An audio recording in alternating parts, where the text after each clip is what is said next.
అంజనీపుత్రుడు ఆంజనేయుడు అభయం ఇచ్చే దేవుడు. ఉమ్మడి కడప జిల్లా రాజంపేటలో వెలిసిన శ్రీ ఆంజనేయ స్వామి తనను కొలిచిన భక్తులకు కొండంత అండగా నిలుస్తున్నారు. 500 ఏళ్ల నాటి ఈ ఆలయాన్ని శ్రీరాముడు తన వనవాస కాలంలో సందర్శించిన ప్రదేశంగా నమ్ముతారు. ఈ ఆలయానికి పాండవులు కాలభైరవునితో సంబంధం ఉన్నట్లు పురాణాలు చెబుతున్నాయి. ఇది కుందలదారి అనే ప్రత్యేక ఆకారంలో ఉంటుంది. ఇక్కడ స్వామివారి వేడుకలు చాలా వైభవంగా జరుగుతాయి. ఇటీవలి కాలంలో ఆలయ హుండీలో విలువైన వజ్రం లభించడం వార్తల్లో నిలిచింది. ఇది భక్తుల నమ్మకాన్ని మరింత పెంచింది. ఇక్కడ స్వామి అభయ ఆంజనేయ స్వామి పేరుతో భక్తుల కొంగు బంగారంగా పూజలందుకుంటున్నారు. రాజంపేటలోని అన్నమాచార్య విశ్వవిద్యాలయం నుంచి 6 కిలోమీటర్ల దూరంలో ఉన్న ఆంజనేయ స్వామి ఆలయం. ఈ ఆలయం యొక్క ప్రత్యేకమైన గిన్నె ఆకారపు ప్రకృతి దృశ్యం. దీనిని కుండలదరి అని పిలుస్తారు. ఇక్కడ కల్పవృక్షం, పుష్కరిణి మరియు పురాతన శిల్పాలు దాని పవిత్రతను మరింత పెంచుతున్నాయి. 13 సాంప్రదాయ లక్షణాలతో పునరుద్ధరించబడిన ఇది దీపోత్సవం మరియు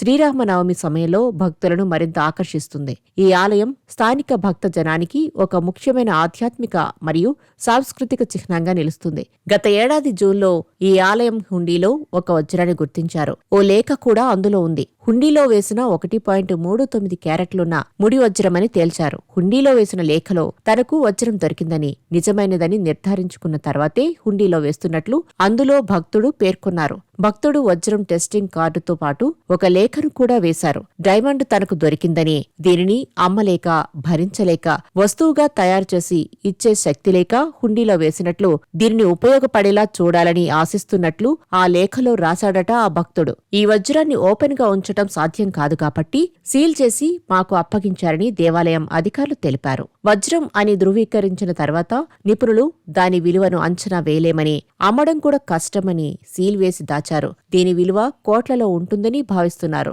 దీపోత్సవం, శ్రీరామనవమి వేడుకలకు ఇతర రాష్ట్రాల నుంచి కూడా భక్తులు స్వామివారిని దర్శించుకుంటారు.